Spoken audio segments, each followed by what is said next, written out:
Hey everyone, it's Steve from the Forbes Family Farm, and Emily's with me, and we just wanted to say thank you so much for your support of our farm and supporting locally grown foods, and take this moment to kind of kick off the summer season.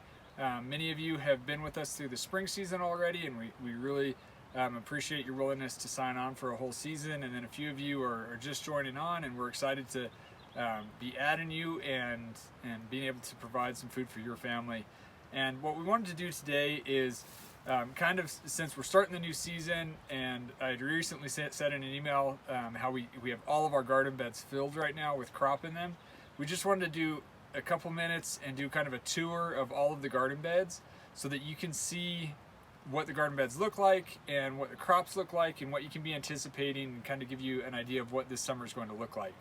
So right now our gardens, the way that we have them kind of named is we have our A, B, and C beds, and those are just kind of in the order of when we put them in. We're in our A beds right now. These are some of the first garden beds that we ever set up here, and we've got a tunnel over them, obviously. And so these beds have been in production since March 1st.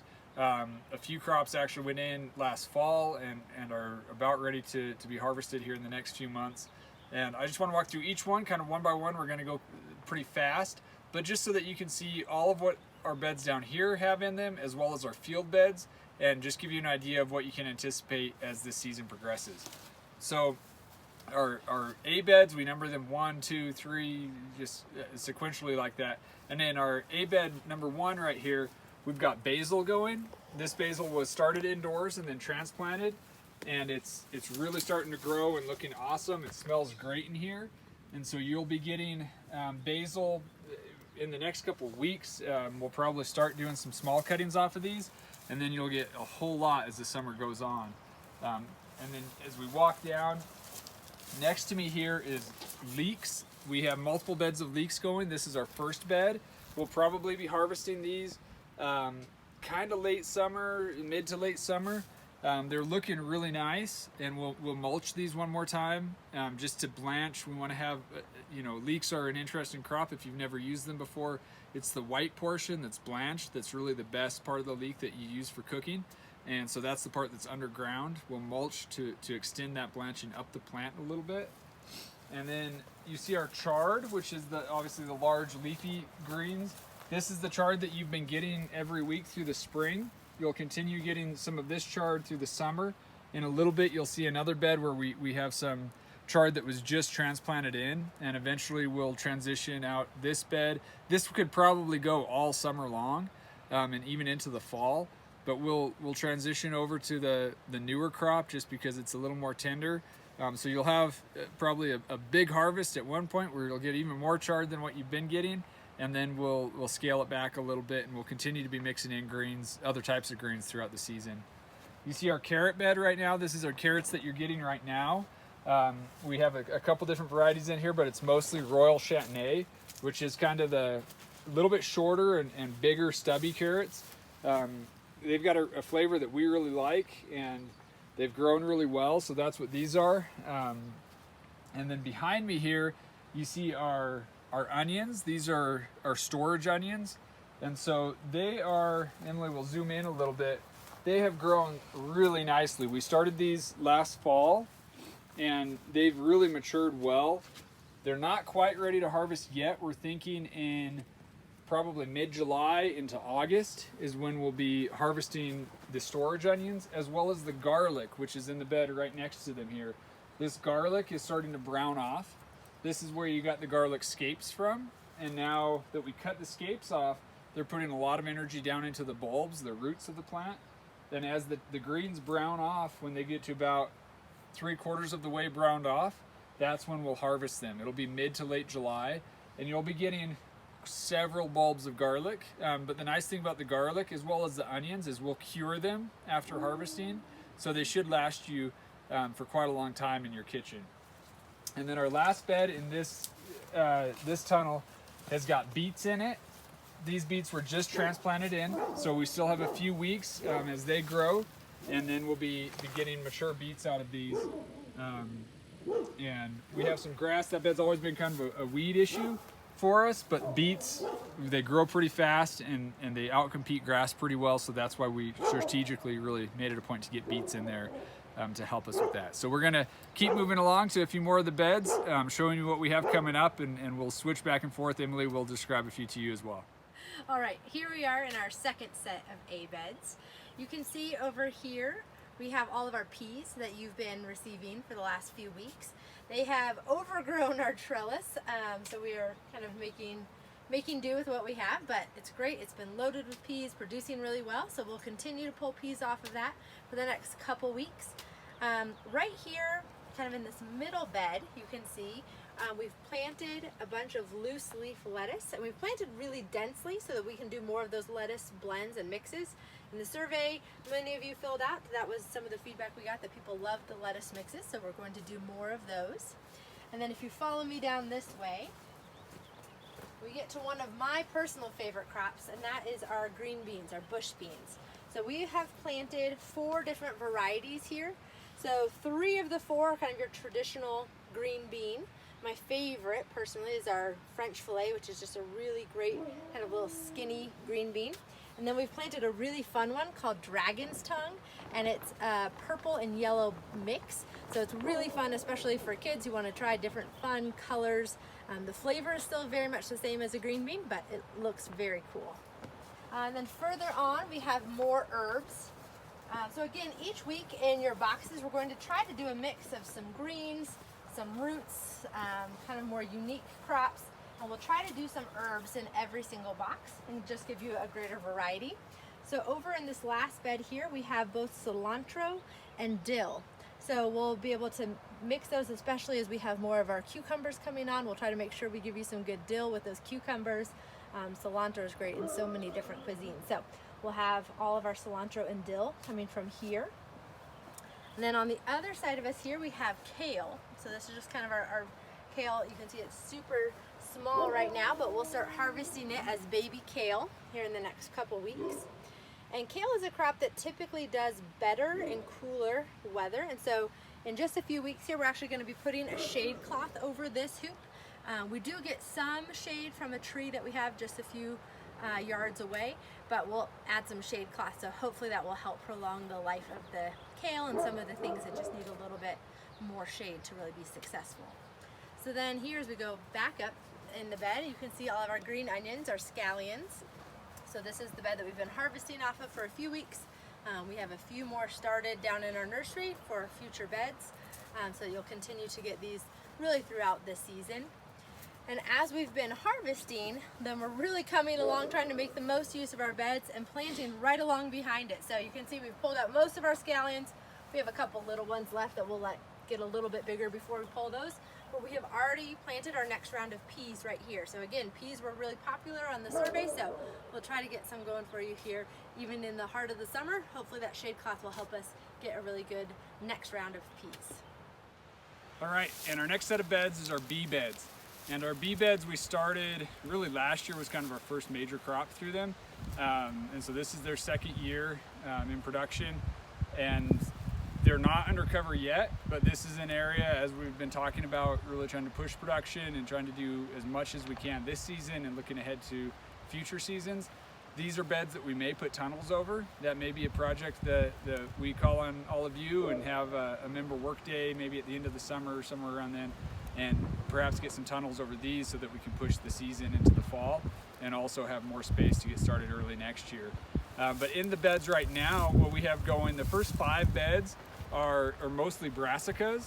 So we have broccolis, a couple different types of broccoli, about 3 different types of cabbage, and then we've got mixed in the third bed another set of leeks. And so these are leeks that are a month or so behind the leeks that we saw earlier. They've just been transplanted in, and they grow really fast once they do get transplanted. But we're hoping that we have kind of a late summer harvest and then likely an early fall harvest of leeks for you. The next round of brassicas is Brussels sprouts, one of our favorite crops. They're full season, so it's going to be late in the season, probably early fall, when we're harvesting the sprouts. And then cauliflower. And so these large brassicas are an example where we made requests of you to kind of share what crops you really like or crops that you're not a big fan of. And we may kind of lean on some of that information that you shared with us when we're making decisions on things like the brassicas. If you said, you know, you really don't like broccoli or your family doesn't eat broccoli at all, then we may sub in more of the Brussels sprouts or the cauliflower for you. But if you said you really do like one crop or the other, you know, we may give you a little bit more broccoli and maybe we'll have to give the cauliflower to someone else. So when it comes to brassicas, that's one where we may make reference to your requests a little bit to make sure that we're able to spread the crop and get everyone a little bit. We just don't quite have enough space this year to be able to really pound out the brassicas. They take up so much space. You can see how much more the plants are spaced out than some of the other crops that we showed you. As we move along the bee beds, and what quick thing that we have going on, so we've got some brassicas, one series of them that we started in early May out here, so we transplanted them out early May, and then the next series further down are crops that came in June 1st. And so we wanted to push as early as we could, but we knew there was a risk to that, and so we planted a few out early. They've done really well, so that's been a good thing, and something we may do more of next year. But we also wanted to hold off and make sure that we had some crop that went in a little bit later in case we lost, you know, all that early stuff to some of the snow and cold that we had in May. As we move along, when we get to the fifth bed, down at the end of it is more chard, and I made a reference to the fact that we have another bed of chard. When that starts coming in, we'll harvest out the other chard and keep it going. We'll have chard really all year long. If that's a crop that you really like, or if there's a week where you have a plan and you think I could really use a lot of chard for a dish that I'm going to make, please send us a note, because that's a crop that we can always harvest a little extra for you, and we'd be happy to do that any given week for you. The sixth bed in our bee beds is carrots, and we'll walk up and take a little bit closer look at those. We showed you the bed where the carrots were large and the ones that we're harvesting out of right now. This bed of carrots is just starting to germinate, and so you can see the carrots just coming up. So these are still several weeks out before we'll be harvesting, but we planted carrots. We've got several beds of carrots going right now because we know from your responses that they're pretty popular, and we've tried to do carrots of different varieties and also different lengths of time in terms of their days to maturity, so that we keep them going, and hopefully, especially as we get on into late summer, you're really getting a lot of carrots and a couple different varieties, and we're able to keep it going week to week. Next bed that we have is more beans. Emily just showed you some beans that are about ready to start producing. This is a bed that we direct sowed, and they're just germinating, starting to put on leaves, so that once that bed that Emily showed you is done, we already have more beans ready to start harvesting. Next to the beans is a bed of turnips, and this bed of turnips did not germinate as well as we had hoped. We had a bit of a delay getting some of our irrigation supplies to arrive this spring, and so this bed started out without drip tape on it. We didn't have great germination, so we reseeded it, and the next set is coming in pretty well, and then at the end of it is seeded with turnips as well. So in a few weeks we should be getting quite a few turnips for you again. And next to that is 60 feet of scallions. The first 30 feet were transplanted a couple weeks before the next 30 feet so that we keep them staggered throughout this summer.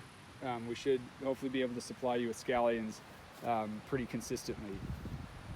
Next bed over is a couple different types of greens. We've got arugula, which is baby arugula. We're going to be harvesting some of this week for you guys. It's pretty spicy at this point in the year. This will be our last crop of arugula until we get through, probably till the weather starts to cool down again when we get into the fall. And then down past the arugula is spinach, and we're trying a few different varieties of spinach that are a little bit more heat tolerant. And this is kind of a shady area of the garden, so we're hoping that this spinach doesn't bolt too quickly, and we can cut and harvest off of it for several weeks and keep getting spinach to you guys. The next bed over is peas. Emily mentioned we're sowing peas right now behind the scallions, but we also have this whole entire 60-foot bed with peas going in it. that we'll be harvesting. Hopefully it comes into production shortly after we harvest out the ones that we're harvesting on now. The next bed is celery, which is a new crop for us. It's one we've never grown before. It's a slow growing crop, so we started it indoors, transplanted it out, and it's taken to transplanting. They all seem to be starting to grow again, and that'll be late season. It'll be end of summer, early fall. Hopefully we have some really nice celery, which will be a fun crop, a new one for us, and hopefully something you guys can enjoy. Our final bed is more beets. Beets, we know you guys expressed we're pretty happy with them. So Emily showed you a bed that we just transplanted in, but because you guys really seem to like them, we went ahead and started a whole nother tray of beets, and then got them transplanted out here as well. And they're actually, this bed was supposed to be flowers, so we have some flowers that are planted in between the beets.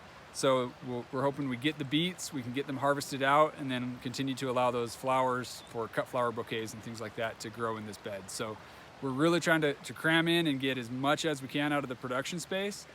This is our A and B beds. I'm gonna walk over with you here and show you our C beds, which I just built these beds. They were beds that we didn't necessarily plan on having in place, but given, again, just trying to produce as much as we can for you guys and really push our space, we went ahead and got these beds started, and given us 4 more beds to have a few crops going in. And so up here, what we have going is another bed with some baby kale in it, and there's a couple different varieties. We have a little bit more weed pressure in these new beds, which is always the case, but some of this kale we may be able to start harvesting in the next week. Next to it is radishes. These radishes, again, didn't germinate as well as we had hoped. We were a little delayed getting the drip tape on the bed, but we will get at least one harvest of radishes out of this for you. And then we have another bed of lettuce, and this is a mix of different types of lettuce. We have some green leaf, some red leaf, and some red romaine, again with different lengths of time before they reach maturity, so that we can have some staggered harvests. And then another bed of carrots that's in a similar stage, slightly ahead of those carrots that we just showed you, but carrots that'll be producing probably 3 weeks from now, hopefully, maybe 3-4 weeks from now, we'll be getting some carrots out of these beds. So we're going to pause from here and walk across to our field beds and show you what we have going on in our field beds, which is a whole new space for us and something we're doing some totally different things with. And when we get out there, we'll also bring you up to speed with kind of how some of the other crops are going around the orchard and some other things that you can expect throughout the summer. All right, and so here we are in our field beds. Emily can pan around and kind of show you where the tunnels are that we just were, so you kind of have an idea. I know many of you have been out here before and you've seen our setup, but just to give you an idea, you see the tunnels in the background there. That's where we just were, and that's where our original gardens all started. And now this is an area that gets a lot more sun, especially in the shoulder seasons, and will just give us kind of a new space and a new microclimate to be growing in. And so we call these our field beds because they're in the field. And what we're doing out here this year is we have beds that are all crops that we transplanted in, and I have basically 2 beds that take up about 6 foot, and then I've got a 6 to 8 foot space between them, and we're pulling our chickens, the chickens that we raise for meat production, in those spaces. So we're getting some fertility from the chickens. The chickens are never actually coming in direct contact at all with any of the crops, but they're nearby, and so the manure that they leave behind is fertility that, as everything's irrigated and as we get rainfall, it penetrates into the soil and is made available to these crops. And especially in future years, when we garden this a little more intensively and probably make more garden space and less space for the chickens, it will be an area that's really fertile and a space where we can grow a lot of quality food. And so what we have out here now is, again, crops that we started indoors and we've transplanted out, and crops that are going to grow pretty large to outcompete a lot of the weed pressure. And then we've also done some companion planting with a few of these crops. And so in these first beds right here, we have winter squashes, corn, and pole beans. And so a few of the winter squashes in one section are things like acorn squash, butternut squash, spaghetti squash, and then we've got a series of different types of pumpkins. So if everything goes well, and all of the squashes have really taken off pretty well, and they're just, you can kind of see it in the ground there, they're just starting to really take off. The long days are helping them, and we're hoping that we can really produce well and have a lot of those crops available in the fall season. We also planted the corn. We have some kind of typical sweet corn, and then we also did a painted mountain corn, which is a good corn for, you can eat it just like a sweet corn, or you can also dry it and you can use it for things like corn tortillas and things like that. So as we see what kind of production we get out of those, we'll be able to make different options available to you in terms of what we might have if you really want just sweet corn, or if you're interested in trying something different as well. The next bed over as we step up is our summer squashes. Now summer squashes are zucchini, so we have a couple different types of zucchini: yellow zucchini, black zucchini, green zucchini. We also have a yellow crookneck, patty pan squashes. There's a couple different varieties in here. And so this crop is something that we'll be harvesting. They grow really fast if you're familiar with zucchinis at all. And so we'll be harvesting these by midsummer, hopefully, and then all the way through into the fall.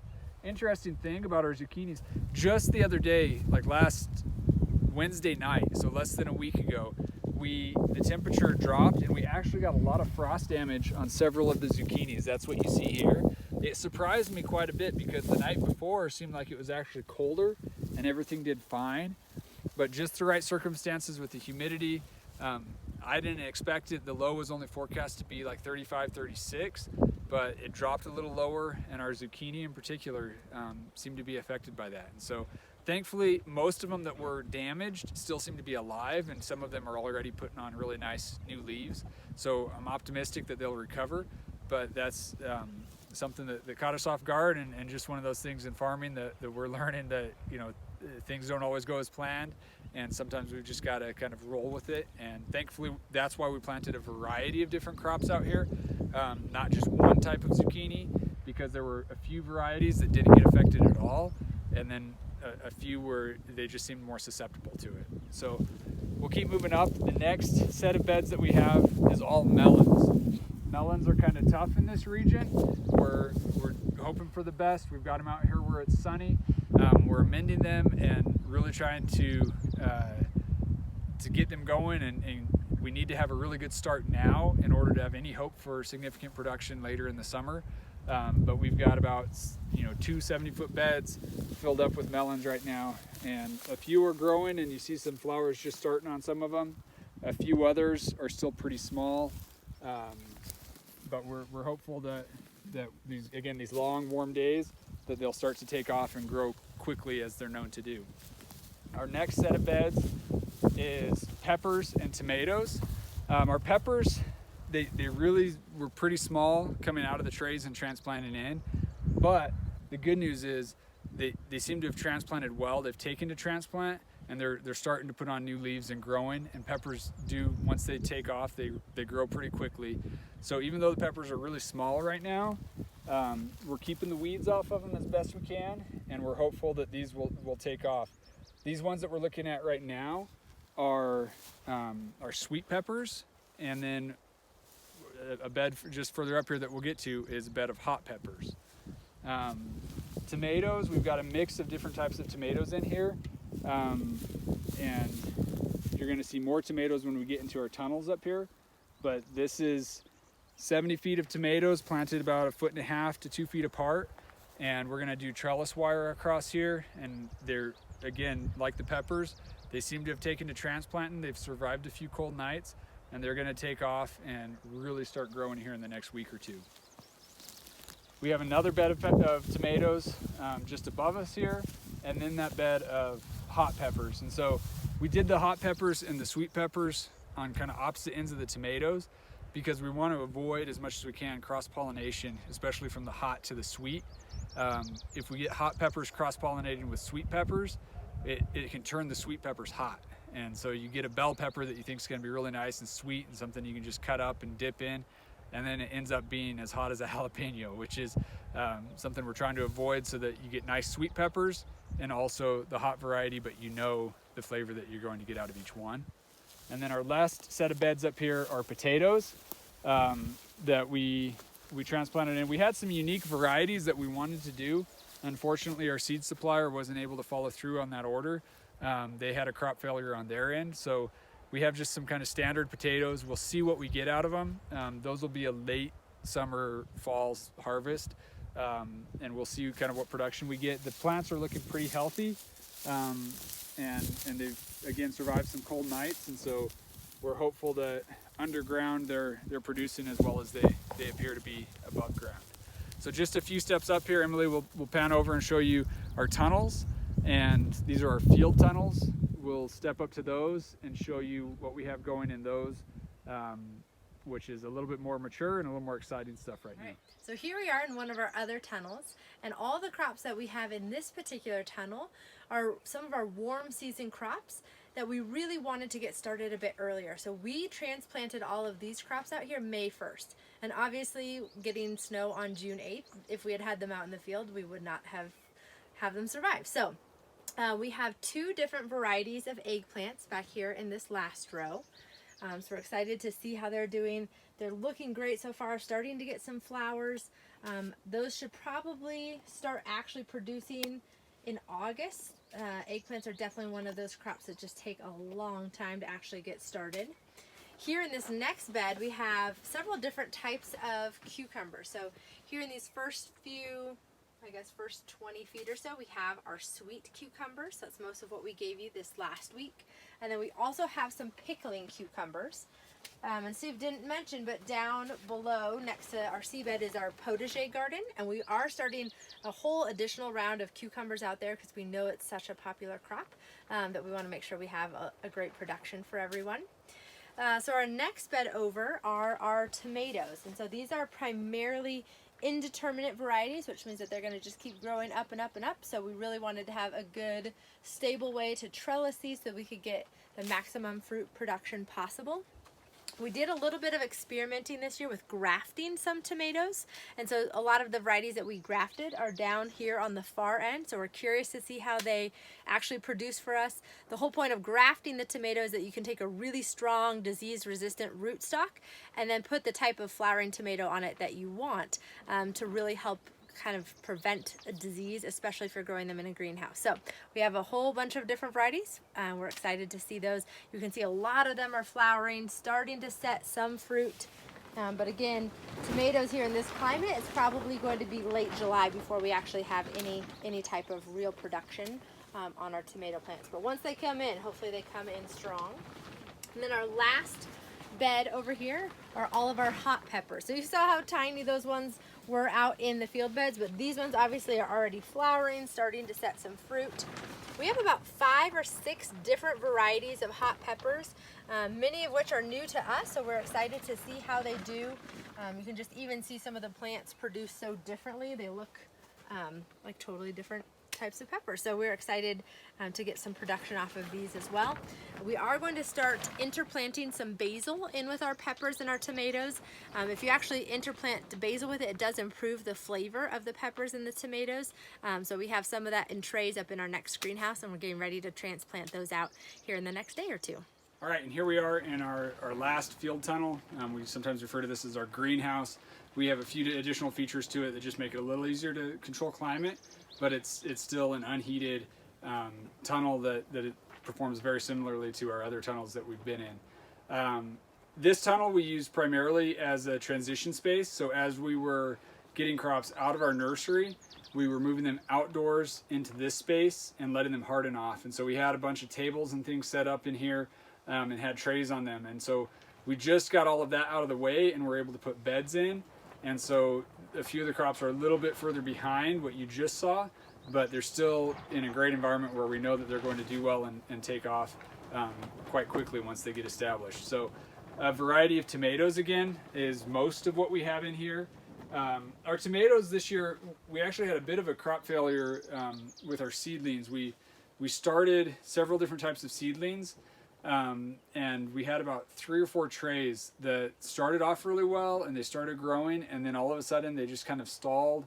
We still haven't really been able to narrow down exactly what caused it, but there were a few trays that we ended up just abandoning hope on. We were fortunate though that we had a lot of volunteer tomatoes come up from last year, and we only grow heirloom open pollinated varieties of tomatoes, which means that those volunteers are still going to be good crop. They're from the same seed that we had collected and used to seed in the trays. So we took a lot of those volunteer starts and put them into pots and let them get established in the pots, and then we transplanted those in, and they're doing really, really well. So that's something that, you know, the volunteer tomatoes kind of saved our tail this season. The one thing about that though is we don't necessarily know exactly what varieties we have going until we start to see fruit on them. So some of these tomatoes in here, we're just kind of shooting from the hip in terms of what variety they are, but we know that once they start producing, we'll be able to identify it and then determine how we're going to trellis them from there. Some of the determinate tomatoes are more bushy. These ones that have cages on them are determinate varieties, and so they do better with a cage, whereas those indeterminates, like we had in the other tunnel, do better when we can kind of vine them and let them grow really tall. And so we have one whole entire bed of tomatoes in here. They're a little bit different ages. We had some crops in here that overwintered, and as we were harvesting those out, we started transplanting tomatoes in behind them, and then we established a second bed which has tomatoes, and then we had a lot of excess eggplant and a few excess peppers that we planted in here. And then we've got a bed of sweet potato that we put in, which is a crop that we're kind of experimenting with this year. We may not have any of that crop actually available to put in boxes for all of you, but it's one that we wanted to experiment with. It's not a crop that's often grown or really ideal at all for this climate, but if we can figure it out and get it growing well in these tunnels, then it's something we may do a whole lot more of in future years, because we know it's a popular crop in our household, and we know it's probably popular for some of you as well. And if we can get it to grow and be successful with it, we want to do that and make it available. And then one other thing that we have in here is a bed that's just flowers, and so this is a variety of different flowers that we'll use for cut flower bouquets. We'll do a lot more flower beds down in the other gardens by the A and B beds, but this was just an area where some of these flowers need a lot of warmth and a lot of humidity, and we're able to provide that a little bit more easily up here. And to show you as we kind of walk down to the end of the tunnel here, we still have just a couple of things. We've planted out pretty much everything that we were hardening off. We have just a couple basil plants left in a tray, and then a few melons that we ran out of space for, but we'll probably take them down to fill in where we had some losses and get them in the ground here in the next day or two as well. But this whole thing was all filled up with trays of plants that are now in the garden beds that we've just walked you through. And now we're able to turn some of this into growing space as well. Again, trying to make as much as we can of every space that we have. So hopefully this little video gives you just a hint and kind of a foretaste of what's to come in your boxes that you'll be getting each week. We thank you again for your support. We really wouldn't be able to do this without you. This year's been a whirlwind as we started the year, and a lot of our crop plans were just based around the idea of selling at farmers market like we have in the past. But your willingness to support us through your CSA membership has allowed us to really change things and push what we're doing a little bit. That's exciting to us, and we really look forward to continuing in this partnership as the year progresses, and hopefully providing you with just exceptional quality food all through the season. And before I part on that note, one more thing that we didn't touch on but that's coming along that you can expect is fruit as well. Our orchard is really looking nice. Our apples are setting, and it looks like we're going to have a lot of apples. Plums do well every year here, so we expect a lot of plums. We've also got a tart cherry tree that will probably be one of the first fruits that we get for you, and it looks like it's setting fruit well. And then also we've got a stand of Saskatoon berry trees, which is service berries, or some people call them June berries. They're almost wild in some areas up in the forest. but we've got a nice stand of them, and I just went by them today, and they've got an amazing amount of fruit setting on them. So as soon as we're able to start harvesting fruit, you'll be getting that in your box as well. We know that's something that some of you are very excited for, and it's one that we look forward to as well. So thanks again for your support, and we'll see you in the coming weeks.